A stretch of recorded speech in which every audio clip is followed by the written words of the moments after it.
Are you happy in your business? Now, I have had my share of emotional ups and downs in my 20 years of being a solo entrepreneur coach, and the patterns I've seen in myself and in my clients is that those downs are usually when I was personally feeling unfulfilled. Sometimes it was because a launch that flopped, and sometimes it was just life and had nothing to do with business. But those ups, oh boy, those are the times when I was feeling my most authentic and completely aligned to my purpose, or when I just felt like I was rocking that work-life balance. I would be thinking I could do this all day long and never feel tired.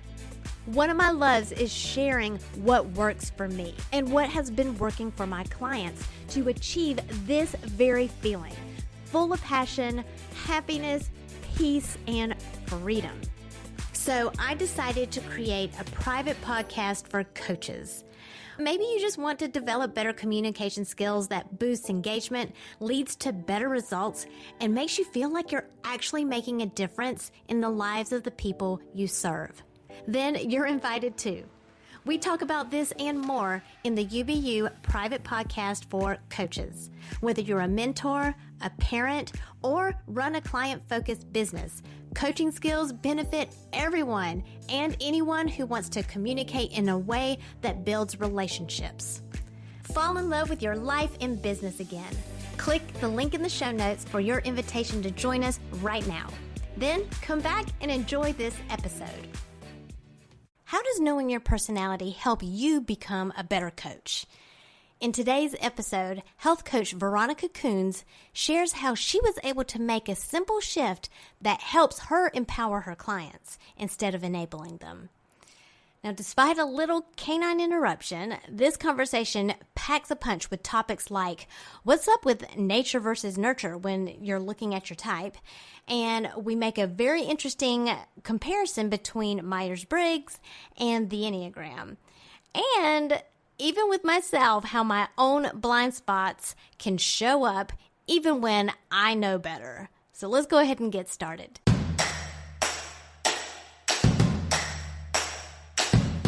It's time to stop comparing yourself to others and plug in to what is uniquely you. Welcome to Unbox Your Personality, the podcast for coaches, parents, and mentors like you who understand that your happiness makes you more effective at what you do, bringing out the best in others. I'm Jen Higgins, personality strategist and Enneagram fluff remover. Get laser focused on who you are and who you aren't, so you're free to make the impact you were born to make. And have fun doing it. Your personality is your business. So let's get down to business. Hi, Veronica. How are you doing? Good. Hi, Jen. I'm happy to be here with you. Can you tell the listeners who Veronica Koons is and what you believe in and how you serve your people with that belief? Okay. So we connected over, I found you on an Enneagram group, and I am a health coach. I've not always been a health coach, but that's what I do now. I'm a mom, I'm a wife, I'm a daughter, many roles that all of us play and many women play. But I really believe in the good of people and that everyone can kind of be their best self. I think that, comes with the health territory. They can be their best in their health, but I think also the best mental and, mentally balanced version of themselves. I think that's where I encountered the Enneagram the most. And it's kind of how I have tried to utilize it.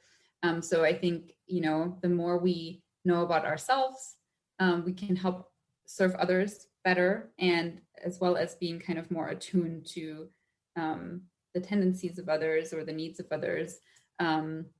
We can help them. So that's kind of a little bit about me. I'm a very diverse background kind of person, even if I might not look like it. But I grew up in Germany. My mom is from the Czech Republic. My dad is from Chile and half German and Jewish background. All over the world. And then I grew up in Germany, and then I ventured out to study in the States and somehow got stuck there. And my husband is American. I met him there. My professional career before health coaching, corporate career, and all that jazz has been in the States. So I've lived a very kind of transatlantic life. And we also then, for my husband's job, lived in South Africa, and then we've lived in Dubai, and our children were born in different places. And now we are in Germany. So, and I think we always are kind of open and curious learners to try new things. And I think that's reflected in who I am, and what I believe in is also being open and curious and learning. And that's why I'm putting myself in a situation like this, doing a podcast interview. Well, I love it.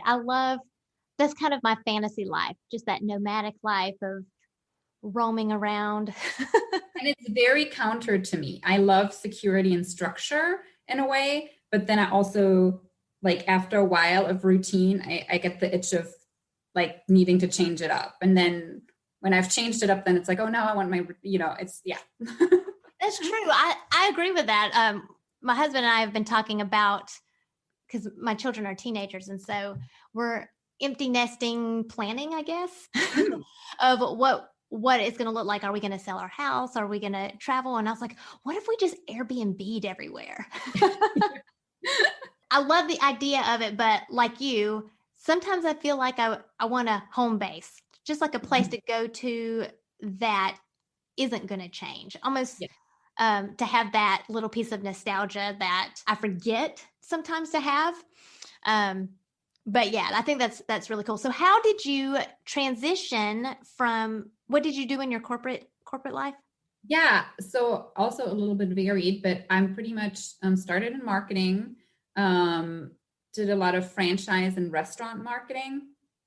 And then, as marketing industry kind of changed everything, went a little bit more towards, online marketing, e-marketing, like, all the socials and all the stuff that's normal now for anybody in the marketing industry. But I was I remember, like, I launched Facebook for the first brand that I worked for. Like, I launched their Facebook page saying, I'm dating myself, but that's when businesses were like getting, like a business has a Facebook page, and a Twitter and the socials and stuff like that. And so I kind of witnessed that transition a little bit.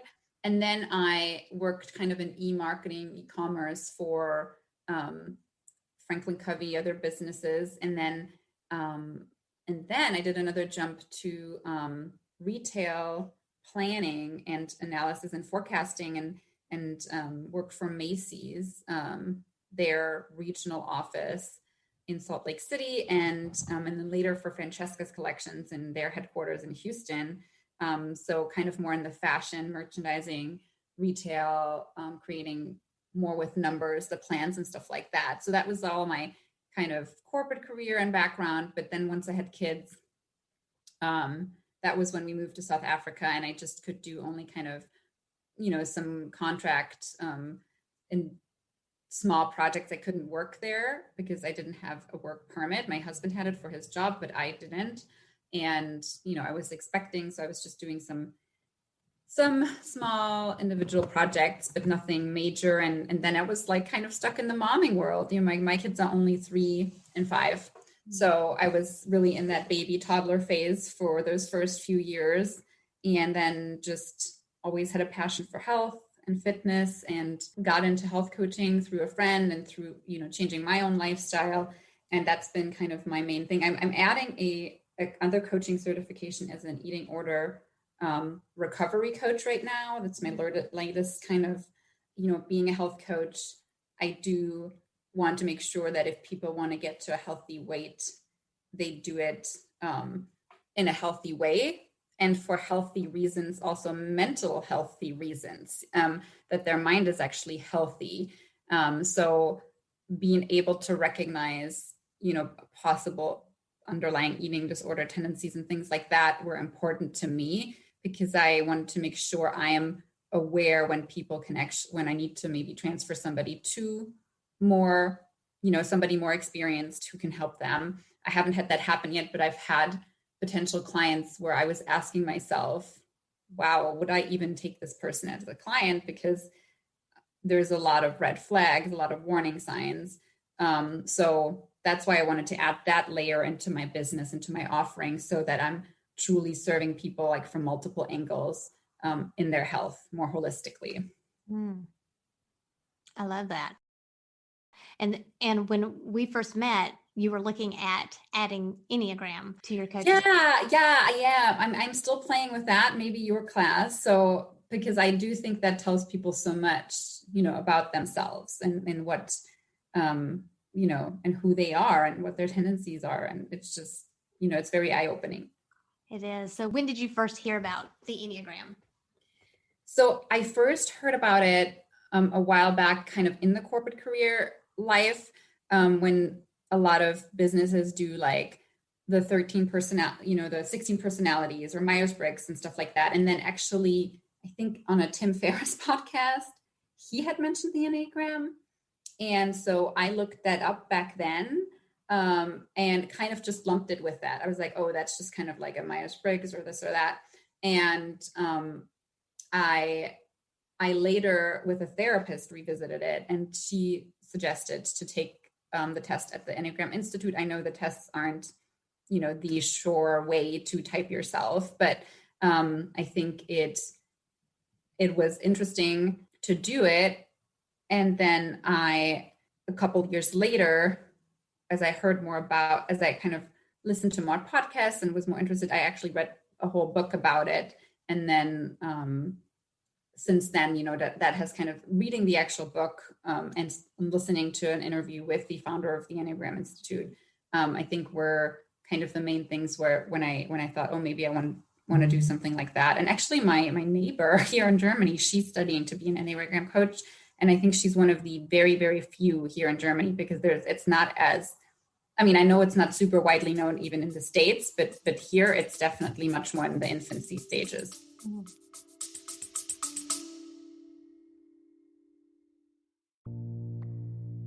Are you feeling a bit disappointed that you haven't finished that project yet?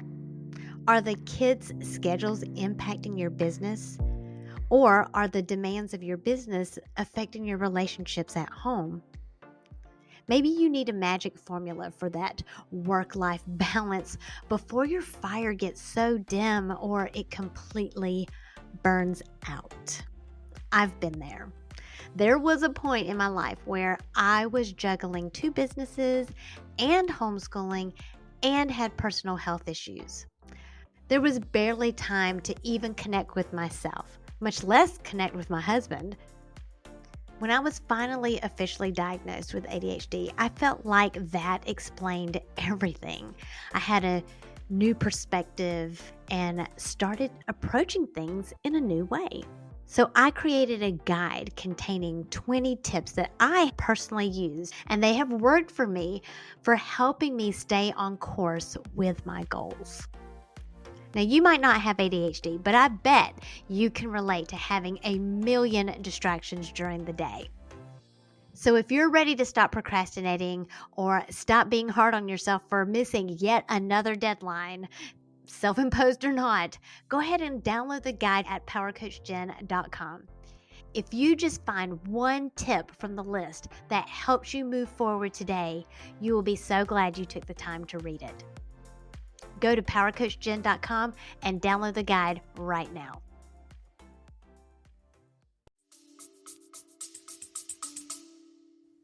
So if you compared it to Myers Briggs, why are you drawn more towards the Enneagram than other personality tools?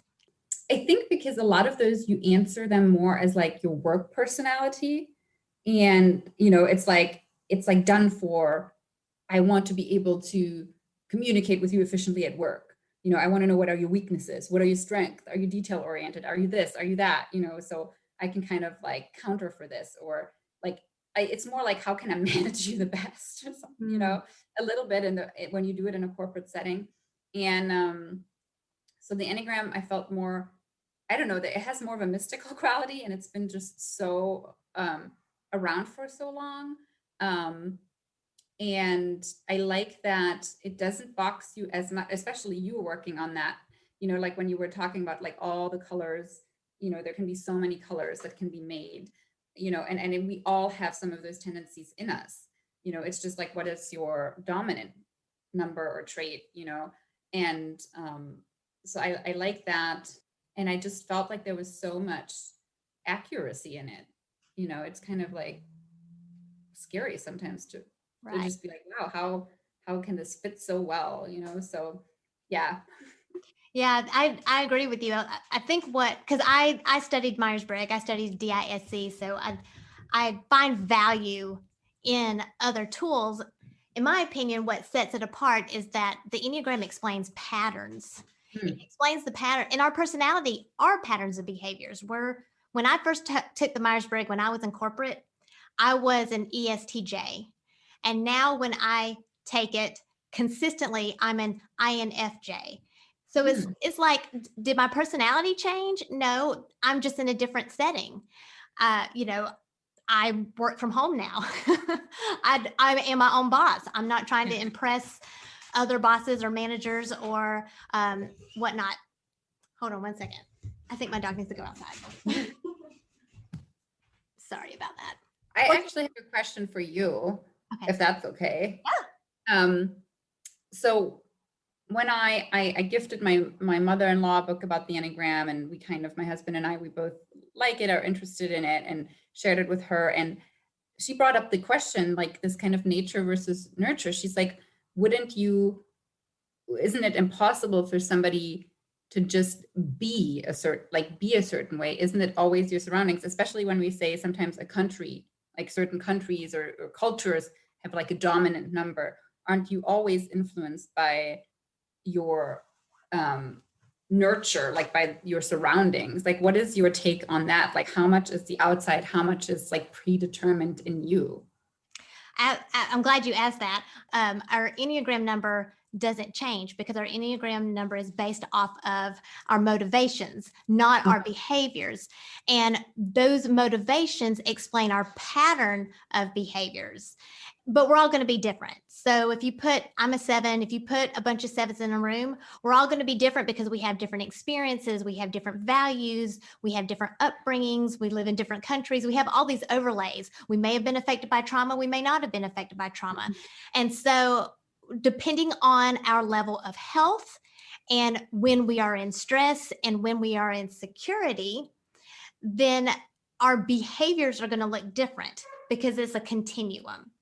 Okay. And so, as far as nature goes, we are gifted at birth with a inclination, a potential, a grain of sand. If you use my oyster analogy, where we have this grain of sand that early on irritated us, and we coated it and coated it and coated it with mother of pearl until we had this beautiful pearl. And the mother of pearl, is our behaviors, is what we can see on the outside, is what our coping strategies of our personality to deal with that grain of sand so that we would be more comfortable. Does that make sense? Yeah, totally. No, that I love the motivation versus behavior, like what we are motivated by. Yeah. And that's really why taking a test is so hard. And I mean, even when I take a test and I know better, like I know what I should be looking for, but because I'm a thinker, I can tend to overthink things. And just in a psychological manner, we can recall things through the pictures of our memories or our imagination. And so when you're reading these questions, even if they're stated in such a way to ask you about the why behind something, if it says behavior, for example, do you like things to be neat and tidy? When I reflect on that, I'm going to imagine myself in all of the ways that I am neat and tidy, or in the ways that I'm not neat and tidy. And I'm going to answer accordingly to that behavior. And because it's a bot, because it's an online test, there's not a human there to say, why? Or how do you define neat and tidy? Because we Yeah. can all define it differently.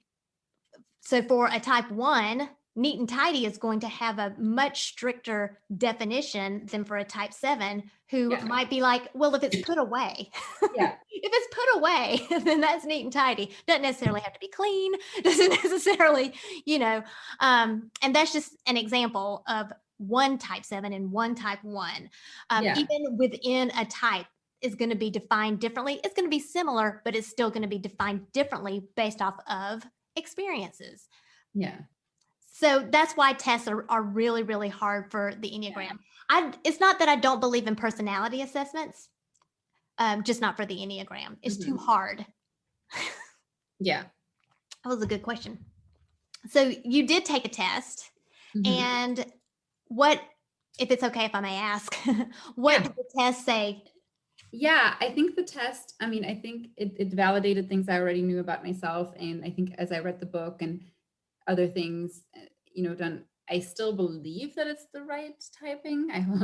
So I'm a 2. I'm the helper.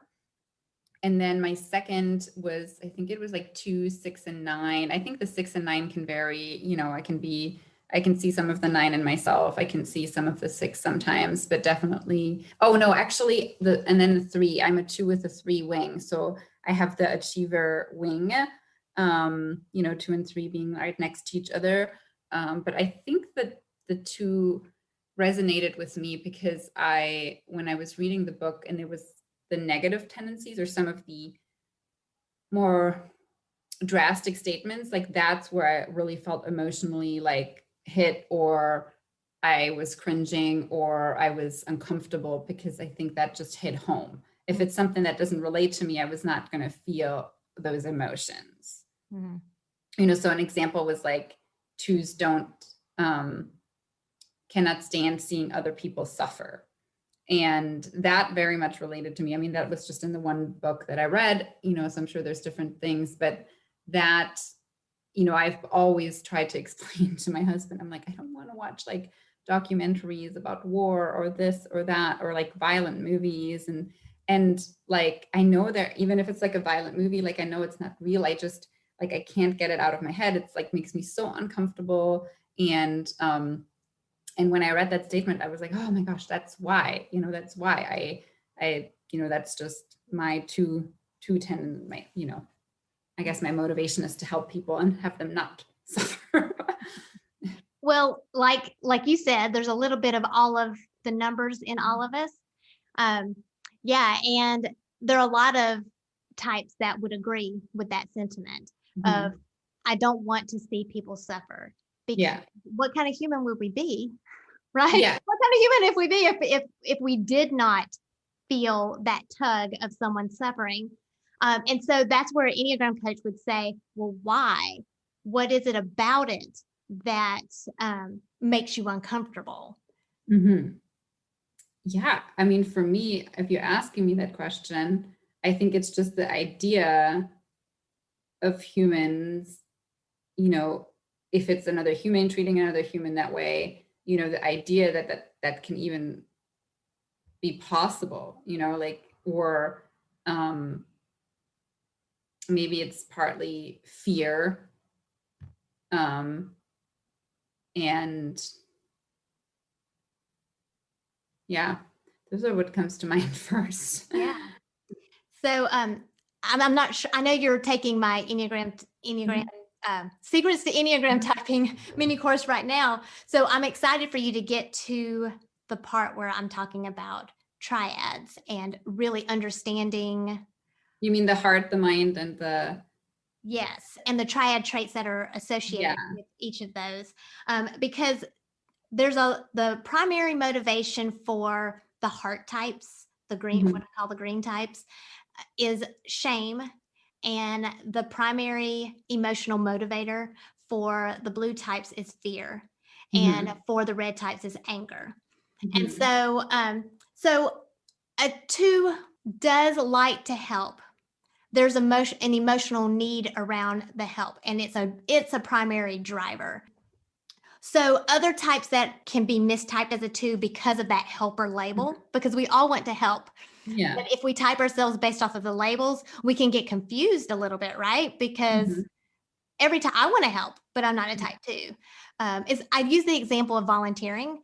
Like every personality, you'll find every personality type at a race volunteering, for example. But the reason why they do it is different. So it would be just taking a look at that. A lot of types that mistype with a 2 are 6s, are 9s, which are the ones that you noted. And actually, I've been typed as a 2 by a test. So, and I'm not a 2.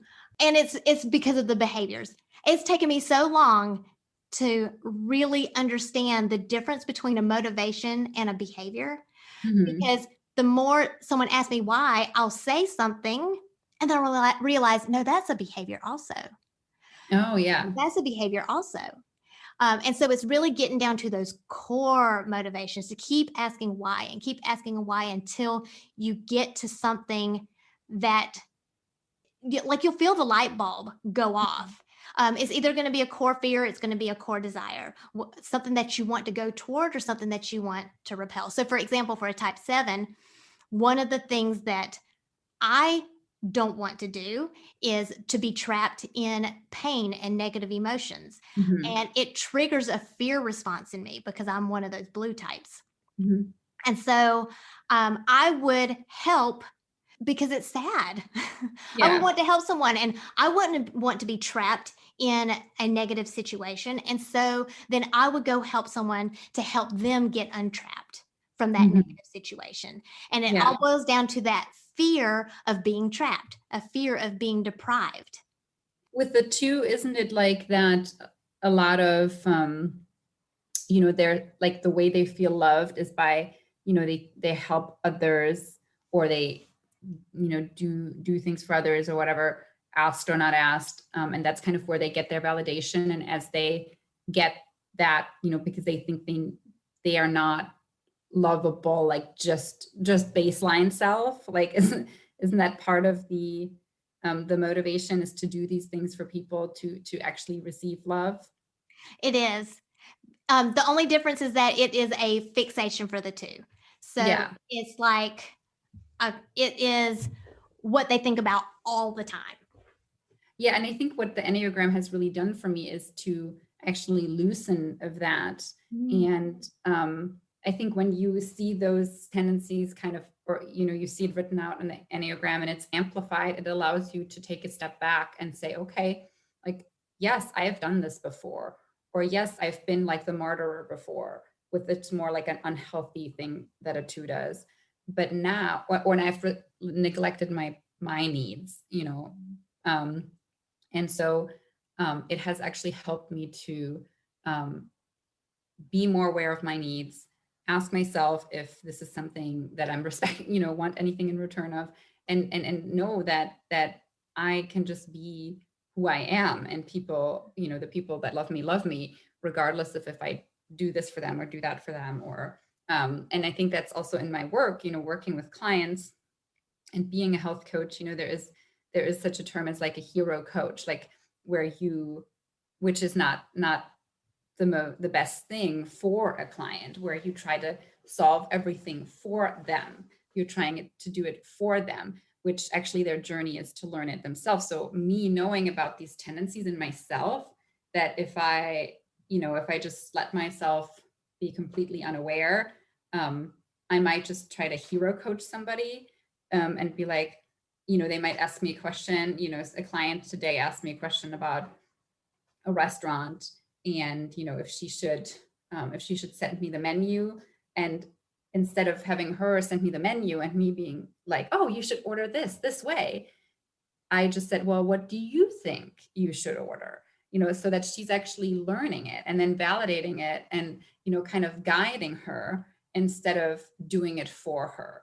And even realizing that if somebody isn't doing what they set out to do, that I have to let that go at some point. And I cannot like just want it more for them, or I have to realize kind of that balance between what they are coming to the table with, and what their motivation is, and their role and their part, and kind of I'm just like there to walk alongside them, not to do it for them.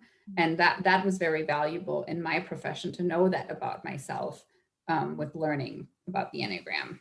Yeah, that's great. That's beautiful, really. Thank you. Yeah. So I just started following you on Instagram, and I like how you're like exercising and stuff. That's very motivating. It's motivating for me Oh, because thank you. because I do exercise, but I'm not sure I could video myself. So that's very impressive. Kudos to you for doing that.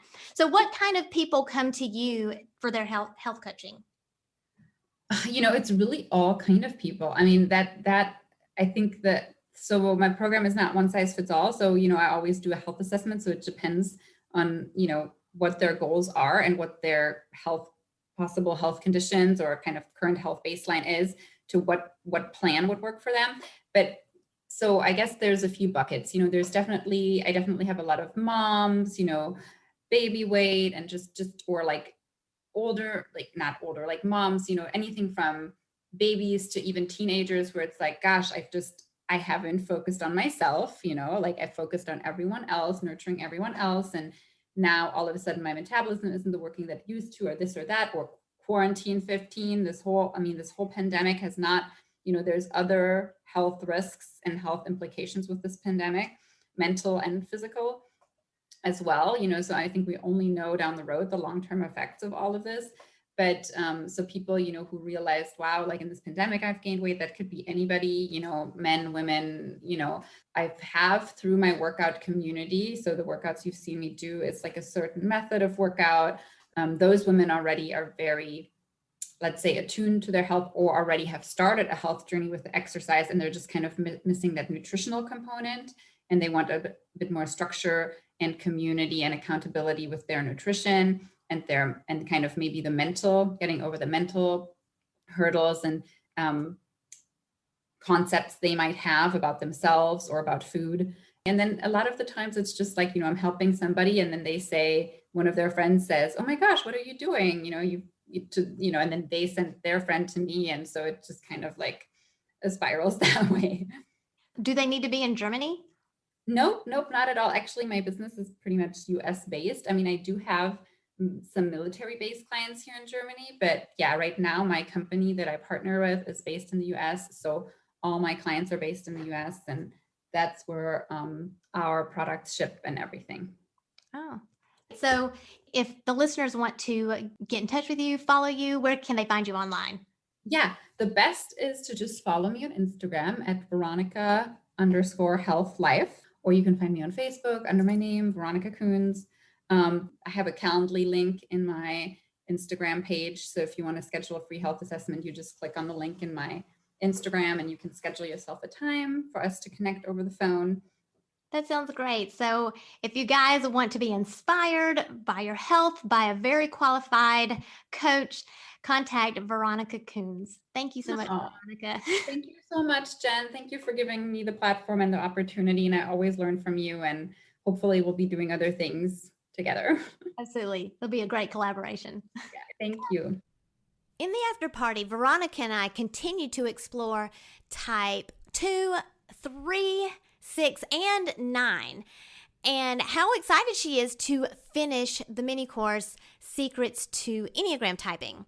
Now, she is currently identifying with the type 2, and even if it turns out that isn't her core type, just the mere act of unboxing her personality has already paid off for her and her business.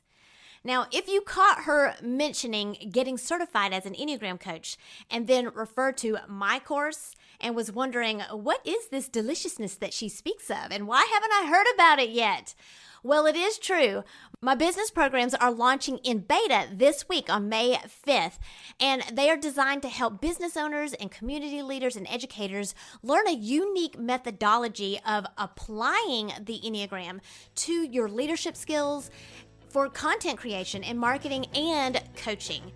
Now, it's sold out for this round, but if you want more information or would like to be put on the waiting list for the next offering, go ahead and click on unboxuniversity.com/waitlist to get on that email list. And when you're on that list, you're going to get updates for the next dates that I'm offering it, plus special insider knowledge and secret offers just for you who are on the list.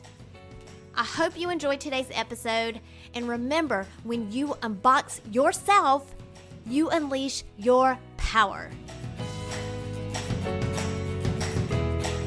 Thank you for listening, subscribing, and reviewing the Unbox Your Personality podcast.